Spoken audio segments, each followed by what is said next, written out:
हाय everyone, मैं Shivam Kumar. Welcome back to our channel ecology education.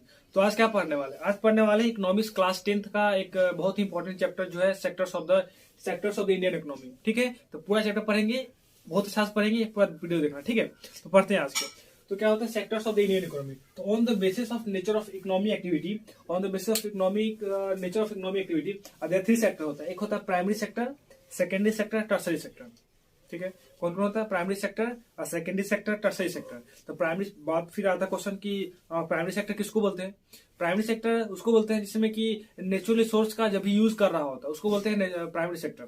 जैसे में प्राइमरी सेक्टर को एग्रीकल्चर सेक्टर भी ऑल्सो नोन एज कहते हैं। ठीक है, primary sector, secondary sector, tertiary sector से हमेशा बोर्ड एग्जाम में हमेशा 1 नंबर या ऑब्जेक्टिव या सब्जेक्टिव जरूर क्वेश्चन आता है। सो पूरा केयरफुल होकर देखना, अच्छा देखना, पूरा देखना वीडियो। ठीक है, तो primary sector, secondary sector, tertiary sector. तो primary sector is also known as agriculture sector. ठीक है, तो प्राइमरी सेक्टर किसको बोलते हैं? जब भी नेचुरल रिसोर्स का यूज करके कोई भी चीज बनाया जाता है उसको बोलते हैं नेचुरल रिसोर्स। जिसमें कि फार्मिंग, खेती करना है ना, एग्रीकल्चर है ना, जिससे क्या है चाहे माइनिंग, कुछ चीज खन के अंदर से निकालना, जिससे क्या है ये एग्रीकल्चर सेक्टर है। ठीक है, जिसमें कि खेती करना ये भी एग्रीकल्चर सेक्टर हो गया। कोई चीज मुर्गी पालना, मछली पालना, माइनिंग करना, जब भी नेचुरल रिसोर्स का डायरेक्टली यूज करते हैं उसको बोलते हैं एग्रीकल्चर सेक्टर। ठीक है, प्राइमरी सेक्टर बोलते हैं। Primary sector also known as agriculture sector. समझ में आ गया? और सेकेंडरी सेक्टर, अब सेकेंडरी सेक्टर क्या बोलते हैं? उसको बोलते हैं इंडस्ट्रियल सेक्टर या मैन्युफैक्चरिंग सेक्टर बोलते हैं। Secondary sector is also known as manufacturing sector या इंडस्ट्रियल सेक्टर। क्यों बोलते हैं? तो क्योंकि देखो, अगर हम गेहूं उपजाए तो ये तो हो जाएगा प्राइमरी सेक्टर। और उसको हम अगर इंडस्ट्री में भेज देते हैं बिस्कुट बनाने के लिए, तो बिस्कुट बनाने के लिए क्या करेगा वो? कुछ उसमें इंडस्ट्री में भेजेगा, तो इंडस्ट्री में या तो उसमें कुछ फ्लेवर मिलाएगा, ऑयल मिलाएगा। तो ये जो इंडस्ट्री है ना, प्राइमरी सेक्टर जो हम गेहूं उपजाए तो प्राइमरी सेक्टर हो गया। और सेकेंडरी सेक्टर मतलब कि उसमें तेल मिलाएगा, फ्लेवर मिलाएगा, तो ये हो गया secondary sector. Industry sector, industry मिलाएंगे ना, इसलिए क्या बोलते हैं? इंडस्ट्री सेक्टर बोलते हैं, और इसको सेकेंडरी सेक्टर बोलते हैं। कंफ्यूज मत होना कि कभी इंडस्ट्री सेक्टर बोला जाता है, कभी सेकेंडरी सेक्टर। तो secondary sector is also known as industrial sector. ठीक है, तो वहां भी हो जाएगा। और टर्सरी सेक्टर क्या होता है? मान लो कि हम बना ली बिस्कुट बना ली फैक्ट्री, यहाँ से ट्रांसपोर्ट करने में मत आएगा, तो मत आएगा तो ये हो गया टर्सरी सेक्टर, जिसको service. Tertiary sector is also known as service sector. Also known as करो, जो याद रखना। Primary sector is also known as agriculture sector, secondary sector is also known as industrial sector या मैन्युफैक्चरिंग सेक्टर, और tertiary sector is also known as service sector. ठीक है, क्योंकि service provide करने का काम करता है। मान लो टीचर, डॉक्टर, वकील, ये सब क्या है? ये सब टर्सरी सेक्टर में आता है। बैंकिंग ये भी क्या है? टर्सरी सेक्टर में। अच्छा बताओ, टीचर है तो फिर वो टर्सरी सेक्टर में कैसे आता है? क्योंकि कोई भी अपना इंडिविजुअल अपना स्किल डेवलप करके किसी को सर्व कर रहा है ना, सेवा कर रहा है, इसको इसलिए टर्सरी सेक्टर बोलते हैं। आई होप क्लियर हो गया।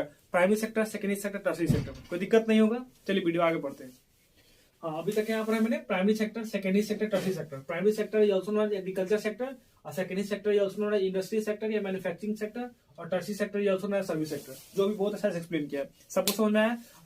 बताइएगा कमेंट में कैसा आपको वीडियो लगा। ठीक है, उसके बाद on the basis of employment condition. Employment condition के हिसाब से कितना होता है? 2 सेक्टर होता है। एक होता है ऑर्गेनाइज सेक्टर, एक होता है अनऑर्गेनाइज सेक्टर। जो भी पढ़े हो क्या करें, सामने एनसीईआरटी किताब सामने रखो। ठीक है, उसको बहुत अच्छा समझ में आएगा, बहुत बेटर समझ में आएगा। ठीक है, तो जब भी पढ़ने से पहले क्या करो, वीडियो खोलो और एक किताब जरूर रखो सामने में। ठीक है, आपको अच्छा समझ में आएगा। तो ऑर्गेनाइज सेक्टर क्या था? On the basis of employment condition. On the basis of employment condition there are 2 sector. इसको बोलते हैं ऑर्गेनाइज सेक्टर बोलते हैं, एक बोलते हैं अनऑर्गेनाइज सेक्टर। ठीक है, तो ऑर्गेनाइज सेक्टर क्या होता है, अनऑर्गेनाइज सेक्टर क्या होता है? ऑर्गेनाइज सेक्टर जो होता है गवर्नमेंट ऑन कर रहा, कंट्रोल कर रहा होता है। ठीक है, इसको अनऑर्गेनाइज सेक्टर क्या होता है? गवर्नमेंट के कंट्रोल के बाहर होता है। इसमें क्या होता है? जो वर्किंग आवर फिक्स होता है, इसमें जाना है 6 बजे, जाना है 9 बजे, जाना है, आना है कितना बजे, वर्किंग आवर फिक्स होता है। ठीक है, और इसका जॉब का सिक्योरिटी होता है, यानी कि जब मन करे तब हटा दो, जब मन करे तब ले आओ, ऐसा कुछ नहीं होता ऑर्गेनाइज सेक्टर में। लेकिन अनऑर्गेनाइज सेक्टर क्या होता है कि कभी भी हटा, जॉब आपको जो बॉस है आपको खुश नहीं है, तब जब मन करे तब हटा सकता है ना। तो इसको बोलते हैं अनऑर्गेनाइज सेक्टर। जिसमें कोई दुकान खोल लिया, दुकान खोलेगा, जब भी मन करे तब खोलेगा, जब मन तब आएगा। लेकिन कोई भी गवर्नमेंट जॉब होता है तो उसका क्या कहते हैं, उसका वर्किंग आवर फिक्स होता है, कितना जाना है इतना जाना है। ठीक है, और उसका ओवर टाइम करेगा तो ओवर टाइम करेगा, इसका अलग से पैसा मिलता है ऑर्गेनाइज सेक्टर में। लेकिन अनऑर्गेनाइज सेक्टर में तो ऐसा कुछ नहीं है ना, ओवर टाइम में कुछ ओवर टाइम कराएगा लेकिन पैसा ही नहीं देगा ओवर टाइम का। ठीक है, इसमें हेल्थ अलाउंस भी देता है ना, किसमें? ऑर्गेनाइज सेक्टर में। लेकिन अनऑर्गेनाइज सेक्टर में ऐसा कुछ नहीं है। पेंशन भी वैसा मिलता है ऑर्गेनाइज सेक्टर में, लेकिन अनऑर्गेनाइज सेक्टर में ऐसा कुछ नहीं है। समझ में आ गया? ऑर्गेनाइज सेक्टर जो गवर्नमेंट ऑन कंट्रोल कर रहा था उसको बोलते हैं ऑर्गेनाइज सेक्टर, गवर्नमेंट कंट्रोल से बाहर होता है उसको बोलते हैं अनऑर्गेनाइज सेक्टर। ठीक है, अभी समझ में आएगा ऑर्गेनाइज सेक्टर, अनऑर्गेनाइज सेक्टर। अभी डिफरेंस पढ़ते हैं हमेशा एग्जाम में, ये बहुत वीआई क्वेश्चन है कि what is the difference between organise sector and unorganise sector. ठीक है, तो ऑर्गेनाइज सेक्टर क्या होता है कि under the supervision of government, जैसा कि अभी बताया मैंने कि under the supervision of government उसको बोलते हैं ऑर्गेनाइज सेक्टर। अनऑर्गेनाइज सेक्टर क्या होता है? Outside the control of government, government के कंट्रोल से क्या होता है? बाहर होता है, इसको बोलते हैं अनऑर्गेनाइज सेक्टर। ठीक है। और security of employment, security of employment मतलब कि आपको मतलब जब मन करे तो हटा नहीं सकता है, वर्किंग आप फिक्स होगा कि आपको 65 साल तक रखा गया है तो 65 साल तक रहेगा। ठीक है, जब तक खुद से कोई व्यक्ति गलती नहीं करे। ऑर्गेनाइज सेक्टर में यही होता है ना, लेकिन अनऑर्गेनाइज सेक्टर में ऐसा कुछ नहीं होता है। आपको आपसे अच्छा कोई बेटर मिल जाएगा तो आपको हटा के आपको दूसरा रख लेगा अनऑर्गेनाइज सेक्टर में। लेकिन ऑर्गेनाइज सेक्टर में क्या होता है कि आपको फिक्स होता है कि जॉब गवर्नमेंट जॉब हो गया तो एक बार रहेगा, आप तो खुद से नहीं करेगा गलती। ठीक है, इसको सिक्योरिटी मतलब कोई आपको हटा नहीं सकता है। नो जॉब सिक्योरिटी, लो पेड जॉब्स। इसमें क्या होता है? पैसा बहुत कम मिलता है ना। इसमें क्या होता है? Working hour fix. इसमें क्या होता है? वर्किंग आवर फिक्स होता है कि आपको इतना घंटा से इतना घंटा काम करना है, उसके बाद नहीं करना है।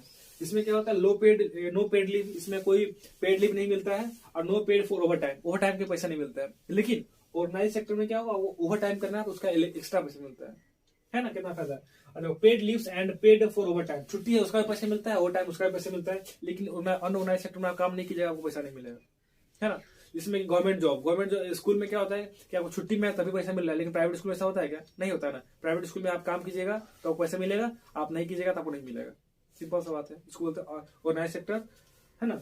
और देखो paid leave, medical and housing benefit, pension etc मिलता है। मेडिकल तबियत खराब हो गया, कोई भी हो गया, इसमें पैसा मिलता है गवर्नमेंट की तरफ से। लेकिन इसमें क्या होता है? नो अदर बेनिफिट, है ना, कोई बेनिफिट नहीं मिलता। इसमें लैंडलेस लेबर, कोई जिसमें दुकान खोल लिया, कोई बेरोजगार, जो कोई खेती कर रहा है ना, इसको क्या होता है? इसमें ऐसा बेनिफिट नहीं मिला जाता है। तो ये पढ़े हम लोग को अभी तक ऑर्गेनाइज सेक्टर और अनऑर्गेनाइज सेक्टर में। ठीक है, जल्दी से स्क्रीनशॉट लेना है, स्क्रीनशॉट लीजिए। On the basis of ownership, ownership मतलब क्या होता है? मालिकाना के आधार पर कितना होता है? एक होता है पब्लिक, एक होता है प्राइवेट, एक होता है ज्वाइंट सेक्टर। पब्लिक मतलब कि जानते हो क्या कि पब्लिक उसको ऑन करे, रेलवे है ना, रेलवे हो गया, बैंकिंग बहुत सारा, ये प्राइवेट, ये पब्लिक है। ठीक है यहाँ पर। और प्राइवेट मतलब क्या होता है? कोई भी इंडिविजुअल का कंपनी, जिसमें रिलायंस कंपनी, ये कोई सरकार का इसको ऑन कंट्रोल नहीं कर रहा होता है, इसको प्राइवेट बोलते हैं। ज्वाइंट मतलब क्या होता है? गवर्नमेंट और प्राइवेट दोनों मिल के काम कर रहा होता है, उसको बोलते हैं ज्वाइंट सेक्टर। अच्छा, तुम बोलोगे कि जो पब्लिक है ना, वो जो रेलवे है, जो बैंकिंग है, तो वो मतलब प्राइवेट भी कर सकते, लेकिन प्राइवेट करने से क्या कभी घटा क्या होता है कि प्राइवेट सेक्टर हमेशा काम करता है फायदा के लिए, लेकिन जो पब्लिक सेक्टर है वो क्या घटा, सब्सिडी सरकार देता है। क्यों? क्योंकि मतलब घटा भी हो जाएगा तो मैनेज करके चल सकता है। 2 रुपए किलो क्या करता है? चावल देता है। सरकार घटा हो सकता है, लेकिन जो प्राइवेट कंपनी दे दिया जाएगा, प्राइवेट कंपनी कभी घटा नहीं कर पाएगा, अपना घटा नहीं सहेगा, है कि नहीं। इसलिए कोई चीज होना चाहिए, रेलवे हो गया, बैंकिंग हो गया, सब है ना, कम से कम वो गवर्नमेंट पब्लिक होना चाहिए। ठीक है, पब्लिक समझ में आ गया, प्राइवेट समझ में आ गया। और ज्वाइंट सेक्शन, जो ज्वाइंट सेक्टर मतलब पब्लिक और प्राइवेट दोनों मिलकर काम कर रहा होता है, उसको बोलते हैं ज्वाइंट सेक्टर। ठीक है, समझ में आ गया। अब पढ़ते हैं जीडीपी। जीडीपी क्या होता है? जीडीपी का फुल फॉर्म होता है ग्रॉस डोमेस्टिक प्रोडक्ट। ठीक है, जीडीपी का फुल फॉर्म क्या होता है? ग्रॉस डोमेस्टिक प्रोडक्ट, मतलब सकल घरेलू उत्पाद। मतलब इसका डिफिनेशन क्या होगा? ऑल द फाइनल गुड्स, हमेशा इंटरमीडिएट, देखो एक होता है इंटरमीडिएट गुड्स, एक होता है फाइनल गुड्स। तो जीडीपी में हम क्या करेंगे? हमेशा final goods and services he include करेंगे। तो all the final goods and services produce in a country is called GDP, है ना। मतलब कि प्राइमरी सेक्टर में कितना गुड्स एंड सर्विसेज प्रोड्यूस हुआ, सेकेंडरी सेक्टर में कितना गुड्स सर्विसेज प्रोड्यूस हुआ, टर्सरी सेक्टर में कितना गुड्स एंड सर्विसेज प्रोड्यूस हुआ। Primary sector, secondary sector, tertiary sector में जितना गुड्स एंड सर्विसेज प्रोड्यूस हुआ उसको बोलते हैं जीडीपी। ठीक है, जीडीपी कंट्रोल करना है तो प्राइमरी सेक्टर का पूरा निकालो, जोड़ो, सेकेंडरी सेक्टर का जोड़ो, टर्सरी सेक्टर का जोड़ो। मतलब जीडीपी ऑफ ए कंट्री निकालना है, अगर हमको जीडीपी किसी कंट्री का निकालना है तो क्या करेंगे? प्राइमरी सेक्टर में जितना गुड्स एंड सर्विसेज प्रोड्यूस हुआ, फिर क्या हुआ? सेकेंडरी सेक्टर में जितना गुड्स एंड सर्विसेज प्रोड्यूस हुआ, टर्सरी सेक्टर में जितना गुड्स एंड सर्विसेज प्रोड्यूस हुआ, सबको क्या कर देंगे? जोड़ देंगे, तब निकलेगा जीडीपी ऑफ ए कंट्री। ठीक है, पर ये हुआ। तो जीडीपी में हमेशा क्या होता है? मान लो कि कोई है, मान लो कि ये फसल उग गया, ये क्या फसल उग जाए, तो ये फसल उग जाना क्या होगा? प्राइमरी सेक्टर में हो गया। ठीक है, ये क्या क्या किसी इंडस्ट्री को बेच दिया, इंडस्ट्री को, है ना। तो इंडस्ट्री को बेच दिया, मान लो कि ये फसल बेच दिया 10 रुपए में, इसको बेच दिया इंडस्ट्री में, है ना। इंडस्ट्री क्या किया? उसमें कुछ तेल मिलाया, उसमें कुछ फ्लेवर मिलाया, ये क्या क्या रिटेलर को बेच दिया। रिटेलर को बेच दिया क्या? 20 रुपया में।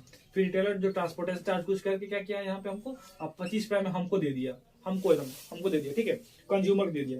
तो क्या किया? तो यहाँ पे 20 रुपया नहीं जोड़ेंगे, 10 रुपया नहीं जोड़ेंगे, हम जोड़ेंगे क्या? 25 रुपया जोड़ेंगे, क्योंकि ये नहीं जोड़ेंगे 10 रुपया प्लस 25 रुपया प्लस 10 रुपया प्लस 20 रुपया प्लस 25 रुपया नहीं जोड़ेंगे, हम सिंपल करेंगे 25 रुपया हुआ, क्योंकि 25 रुपया में इसको भी मिल गया होगा इंडस्ट्री को, इतना ही पैसा कट गया होगा, और इतना ही पैसा में इसको फार्मर के भी चला गया होगा पैसा, है कि नहीं। तो जीडीपी क्या कहता है? ये 25 जोड़ते हैं, क्यों? इंटरमीडिएट क्यों नहीं जोड़ते? क्योंकि 25 रुपया है तो 25 रुपया में 20 रुपया प्लस 10 रुपया सब आ गया होगा, है कि नहीं। यहाँ पर 10 रुपया बेचा, 10 को बेचा, फिर मिला के कुछ बेचा, इसको 5 रुपया फायदा करके इसको, है ना। तो हम क्या करेंगे? हम जीडीपी में हमेशा final goods and services include करेंगे। हमेशा क्या इंटरमीडिएट गुड्स सर्विसेज इंक्लूड नहीं करेंगे। क्यों नहीं करेंगे? Because it already including GDP. ठीक है, सबके समझ में आएगा जीडीपी और क्या कंट्री क्या होता है। ठीक है, उसके बाद पढ़ते हैं डिस्गाइज्ड अनएम्प्लॉयमेंट। डिस्गाइज्ड अनएम्प्लॉयमेंट क्या होता है? मतलब कि आपको लगेगा कि आदमी काम कर रहा है लेकिन वो बेरोजगार है। जैसे में कोई भी मान लो कि एक कहानी सुनेगा, मान लो कि एक 8 भाई था। ठीक है, बहुत बड़ा भाई, सब 8 भाई है। 8 भाई था तो क्या कर रहा था? खेती कर रहा था। इसी कारण से 3 भाई क्या किया? शहर में चला गया। ठीक है, तो 8 भाई था तो 8 किलो आलू हो जा रहा था।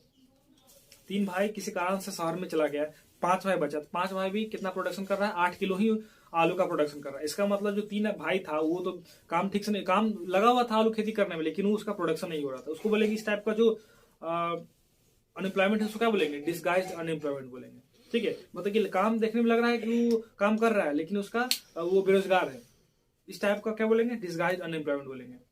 समझ में आ गया? अब क्या पढ़ते हैं?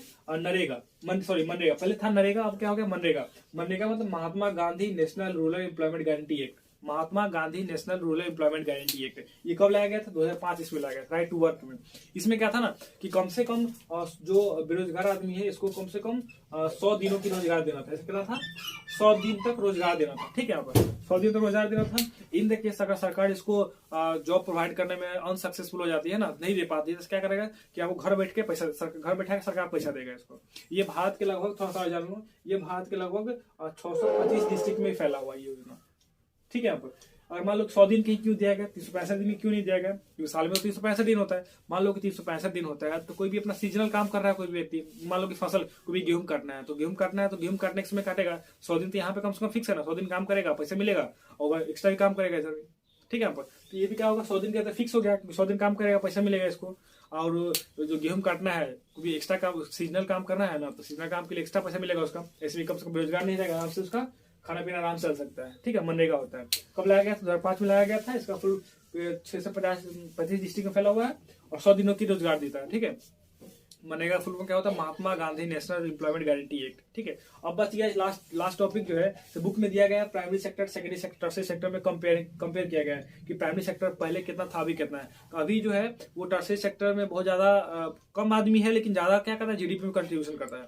और प्राइमरी सेक्टर में क्या है कि मतलब ज्यादा आदमी है लेकिन प्रोडक्शन कम कर रहा है, वो दिया है। वो क्या कर रहा है आप देख लीजिएगा ध्यान से। ठीक है, एनसीईआरटी बुक में अच्छा से दिया गया है। इसमें सिर्फ यही बता रहा है कि कंपेयर कर रहा है कि 1947 में, 1974-75 में क्या था, प्राइमरी सेक्टर का क्या कंडीशन था, सेकेंडरी सेक्टर क्या, कितना आदमी था उसमें इन्वॉल्व और कितना प्रोडक्शन हो रहा था। इसमें दिया है कितना आदमी इन्वॉल्व है, कितना प्रोडक्शन हो रहा है। तो तुम देखेगा टर्शियरी सेक्टर में कम आदमी है, प्रोडक्शन क्या है, जीडीपी में ज्यादा कंट्रीब्यूट कर रहा है। लेकिन वही प्राइमरी सेक्टर में जो एग्रीकल्चर सेक्टर है उसमें ज्यादा आदमी है लेकिन कम प्रोडक्शन कर रहा है। क्योंकि एग्रीकल्चर सेक्टर में उतना स्किल का जरूरत नहीं पड़ता, लेकिन जो टर्शियरी सेक्टर में अपना स्किल डेवलप करके कोई भी करेगा। तो वैसा आदमी से बहुत प्राइमरी सेक्टर में आदमी बहुत लगा हुआ है प्राइमरी सेक्टर में, लेकिन उतना प्रोडक्शन नहीं हो रहा है।